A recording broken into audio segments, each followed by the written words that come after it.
You said that the daisy chains will run into Jason, and Jason will take all those different languages and make them universal, and then send them to the Niagara program. Yep. Are there different kinds of program, or do all Jaces just talk to Niagara? Are there other brands? Or? Yeah. So the Jace there's a company called Tritium. All right, that's the physical company, and the software program they make and the hardware they make is the Jace and Tritium. So Tritium is the software, Jace is the hardware, all right, and they sell several instances of that, and they let it be rebranded by several people: Honeywell, Johnson Controls, Vicon, etc. So when you have a Jace, if it's truly a Jace and it's not just a NAE from Johnson Controls branch, or I think he has something different out there. I mean, you can get graphics and you can get stuff other ways, but it's usually proprietary. There's usually only one communication protocol that's going into it. So once it gets relativized and whatever, it's a Jace, and it's universal. So to program the Jace, program the software for the Jace, who would need to know Java? Java, that's the language they use to program. No, there's actually it's a 5-day class, with the 5th day being a test that takes you anywhere from 2 hours to 6 or 8 hours to actually go in there and program a Jace. So it's 4 days of intense instruction. But keep in mind too that you have to know, we do classes that teach you how to program the controllers. So if these are Spider controllers, you would program those with a proprietary Honeywell tool or something like that.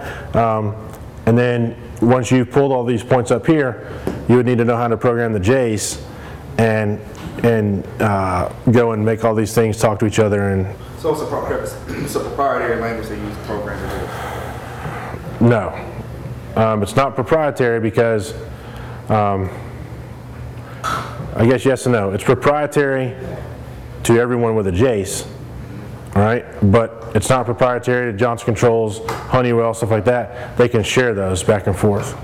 Right? So the thing that you're kind of locked out on is the controller side. You can still suck them in with the Jace and use them if they're sitting out there, but if you have to make a change or do something different and you don't have that specific programming tool for that controller, then you won't be able to get into it. Right. Does that make sense? What other questions you guys have? Do you have one? So Rob, you said you guys do the training on programming the VAVs and all that here? Yep, sure do. When you see Nancy about that, when's the next one? Yeah, with that though, guys, it's you have to be a licensed contractor to be able to do those, and so you have to get. I need a new evaluation form. All right. Yeah. If you want to, if you're running a building and you want to do your own stuff, for you to be able to get this product, you just have to sign up and get licensing and stuff like that to be able to do it. Obviously, there's a gazillion reasons to do that, but last thing that Honeywell or Johnson Controls wants is any old body going out there and trying to program this stuff and them getting a bad name because they weren't properly trained and don't go through all the resources, etc. Any other questions? So we just see, I have a license, so we just see Nancy for that? Yep. Okay. Yep, just see Nancy for it. She'll square you away. All right, well, I really appreciate it, guys.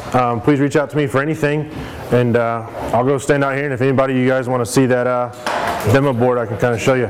Thanks very much. If you need to control it or measure it, Stromquist & Company has a control solution for you. With over $2 million of inventory between our Georgia and Florida locations, an easy-to-use online ordering platform, same-day shipping, and a factory-trained team of controls experts to answer your questions, Stromquist & Company continues in its tradition of offering great service and great products.